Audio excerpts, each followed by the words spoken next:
আজ একটা শ্রাদ্ধ বাড়িতে গেছিলাম, চলুন দেখে নিই কী কী খেয়েছি। যদিও ভিডিও করাটা উচিত হয়নি, তাও দেখাচ্ছি। প্রথমে দিয়ে দিয়েছিল সাদা ভাত, একদম গরম গরম সাদা ভাত ছিল। দিয়েছিল গন্ধরাজ লেবু, আর ছিল নুন সাথে। দিয়েছিল প্রথম পাতে শুক্তো।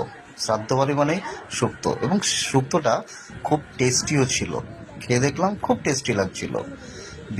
শ্রাদ্ধ বাড়ির শুক্তো একদম ওকে, দারুণ দারুণ খেতে। তারপর দিয়েছিল ডাল, আর ডালের সাথে ছিল ঝুড়ি ঝুড়ি আলু ভাজা। আমার ছেলে একদম পেয়ে বিন্দাস। তারপরে চলে এসেছিল কাতলা কালিয়া। কাতলা কালিয়াটা মাছটা সফট ছিল, এবং মাছের যে গন্ধ স্মেলটা সেটা ছিল না, খুব ভালো ছিল। তারপরে ছিল বড় বড় সাইজের, বলুন তো কি মাছ? হ্যাঁ, পাবদার ঝাল। তারপরে ছিল চাটনি, শেষ পাতে যেটা হয় শুধু পাঁপড়, একদম মুচমুচে কড়কড়ে পাঁপড়, আর ছিল রসগোল্লা।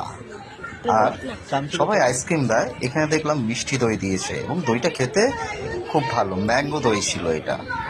একদম এখানে বিশেষত